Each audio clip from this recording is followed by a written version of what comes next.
नमस्कार, मैं पायल शुक्ला।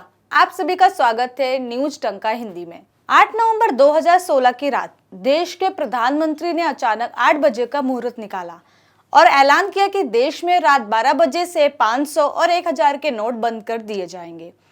वहीं हाल ही में सुप्रीम कोर्ट ने एक फैसला दिया है जो इस फैसले पर मुहर लगाता है।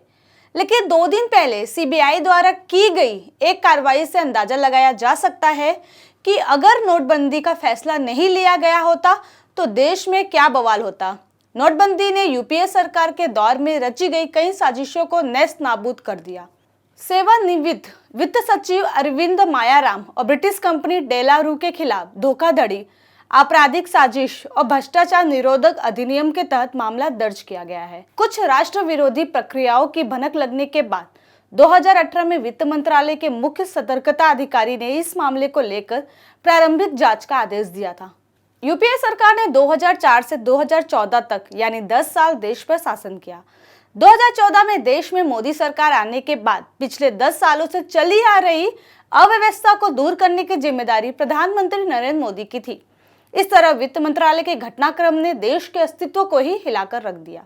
मोदी ने उसके समाधान को सर्वोच्च प्राथमिकता दी और उसी के आधार पर नोटबंदी का फैसला किया गया था। मायाराम 1978 बैच के चार्टर्ड अधिकारी थे। अपनी सेवानिवृत्ति के बाद वह राजस्थान के मुख्यमंत्री अशोक गहलोत के मुख्य सलाहकार बने। हाल ही में जब कांग्रेस नेता राहुल गांधी की भारत जोड़ो यात्रा राजस्थान आई थी तो मायाराम भी उस यात्रा में शामिल हुए थे। यूपीए सरकार के समय ये महाभारत घट रही थी। हालांकि साल 2009 से 2012 की अवधि अपवाद थी। इसके बाद 2004 से 2014 की अवधि के दौरान पी चिदंबरम देश के वित्त मंत्री थे। यूपीए के कार्यकाल में देश में भ्रष्टाचार चरम पर था, लेकिन इस दौरान देश की करेंसी को बर्बाद कर देश को बेचने का खेल भी चल रहा था। कहा यह जा रहा था कि देश की अर्थव्यवस्था चरमरा जाएगी, जाली नोटों का कारोबार फूलेगा फलेगा और पाकिस्तान में मनी लॉन्ड्रिंग पनपनेगी। मुट्ठी भर अधिकारी इसके लिए देश को बेचने को तैयार थे। बेशक यह राजनीतिक नेताओं के समर्थन के बिना संभव नहीं था। प्रधानमंत्री नरेंद्र मोदी के शासन में यह भ्रष्टाचार कदम दर कदम उजागर हो रहा है। किसी देश की मुद्रा उसकी अर्थव्यवस्था की रीढ़ होती है।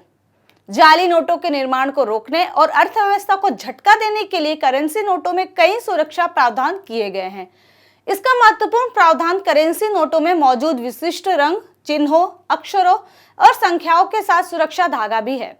साल 2004 में देश में यूपीए की सरकार सत्ता में आई थी। उसी साल वित्त मंत्रालय ने रिजर्व बैंक को यह समझौता करने का अधिकार दिया था कि सितंबर में करेंसी नोटों में इस धागे की आपूर्ति के लिए ब्रिटिश कंपनी डेलारू के साथ एक समझौते पर हस्ताक्षर किया गया।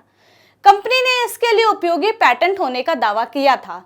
रिजर्व बैंक की ओर से कार्यकारी निदेशक पीके बिस्वास ने समझौते पर हस्ताक्षर किए, लेकिन इसके पहले डेलारू ने पेटेंट होने को लेकर कोई घोषणा नहीं की। डेलारू की संधि पर हस्ताक्षर करने के बाद उसे 3 बार बढ़ाया गया था।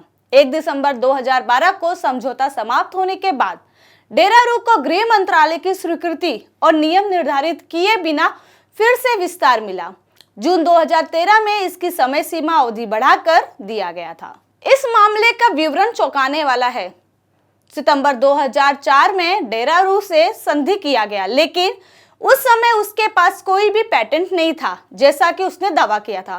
फिर भी उन्हें बिना पेटेंट हासिल किए ही ठेका मिल गया। उससे भी ज्यादा गंभीर आरबीआई और security printing and meeting corporation India limited 2006 और 2007 में उनकी संयुक्त बैठक में यह बताया गया कि डेलारू के पास उसके उत्पाद के लिए कोई पेटेंट नहीं था। बावजूद इसके वित्त सचिव अरविंद मायाराम ने इस मामले पर ध्यान नहीं दिया।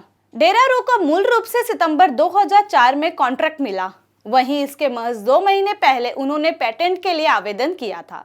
हालांकि यह पेटेंट मार्च 2009 में प्रकाशित हुआ। वास्तव में जून 2011 में इस कॉन्ट्रैक्ट को डेलारू ने प्राप्त किया था। बिना पेटेंट के डेलारू कंपनी भारतीय मुद्रा के लिए एक महत्वपूर्ण उत्पाद का निर्माण कर रही थी। डेलारू द्वारा प्राप्त विस्तार को वित्त मंत्रालय द्वारा कभी भी स्वीकृति नहीं दिया गया था। डेलारू की ओर से इस समझौते पर हस्ताक्षर करने वालों के खाते में उनके वेतन के अलावा विदेशी खाते से 8 करोड़ 20 लाख रुपए जमा कराए गए थे।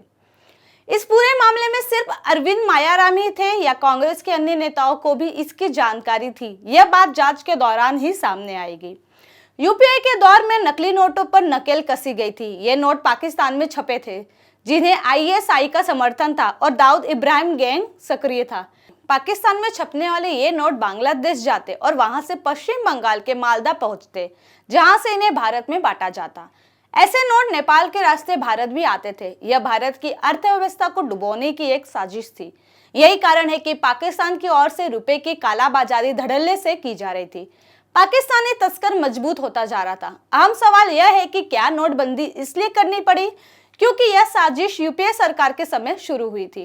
दरअसल भारत में नकली नोटों का बढ़ना नोटबंदी का मुख्य कारण है। देखना यह होगा कि इसके पीछे केवल पाकिस्तानी माफिया का हाथ था या भारत में मुट्ठी भर अधिकारियों का या यूपीए के दौर में सत्ता में रहे वरिष्ठ नेताओं का आशीर्वाद था।